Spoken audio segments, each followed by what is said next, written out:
everybody, I'm the Will of DC here with Maggie from King of the Web. How are you doing, Maggie? I'm good, thanks for having me, Will. Oh, thank you for being here. We just got done with our panel at tubefilter. What did you think of the panel?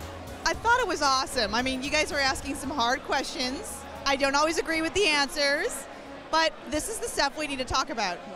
I mean, it was interesting. You did a great intro where you talked about being on two sides of this issue, and it's something that we brought up in our panel of, you know, YouTube is more than just a video site. There's so many different niches to YouTube, and also so many different, you know, platform uses of YouTube. Someone that's been on both sides, because as a YouTuber, we've really only been on one side of things. What kind of perspective does that give you?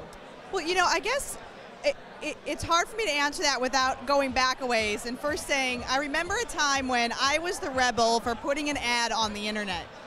You know, and I think that's a great point. When the traditional media was saying you want to put an ad on YouTube, you're fired. That's right. Every room I walked in, there were snickers and eyes rolling because I was saying you could really move masses online. People go to the web to make decisions. They care about the content they consume there, and if you advertise to them in that mode, you will make a difference for your business. And also, YouTubers wouldn't survive without ads. You know, it comes back to that point of the partner program. Ads is how YouTubers get paid, and so it's this very tense, you know, relationship that all of a sudden YouTubers are having with advertisers when it really should be a symbiotic relationship.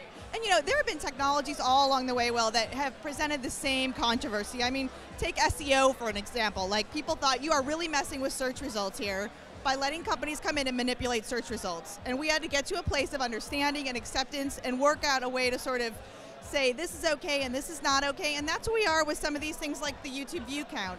We've got to work out a way to say this is okay and this isn't. What we don't want to do is turn to advertisers and say, you are bad. We don't want to, yeah, exactly. I think someone made a point in the audience that had asked a question that's really good, that, you know, we talk about these things and openness and honesty, and, you know, the internet is all about integrity right now and transparency. That's what's really making it strong. But we don't want to demonize those who, you know, we might disagree with some of their business practices, but part of their business practices is making us more successful. Right, and you know, really, the more the YouTube community, the creators themselves, vilify the platform that they sit on, the more they may actually distance themselves from YouTube and may not get the dialogue they wish to have with that community. So I really encourage, like, this is great conversation. I hope it continues, but I hope it ends up in a place where everybody feels like they got taken care of, and there's probably a little bit of acceptance on both parties' part. And so moving on from business thing, tell me about King of the Web. King of the Web is great. You know, it is a intentionally vague platform that allows anybody who has a great online personality, an inspiring idea, a philanthropic endeavor to get out there, present their ideas and their personality and their brand of entertainment, and solicit votes in return. It's a popular vote count that wins King of the Web. It happens right now every 2 weeks. You win cash, which is often used to create more great content by those YouTubers or others who actually are not YouTubers. And you're putting up billboards? And we're putting up billboards for winners, for the creators themselves. And it's just a way that we sort of felt like we're inspired by all these great ideas and personalities, and we're also inspired as a culture by letting the people decide what they love and what they want. And it's really something we haven't seen exist yet in Hollywood, which is let the people decide what they want. Exactly, and I mean, what made you want to really start King of the Web? I mean, what made you want to start, and then follow up?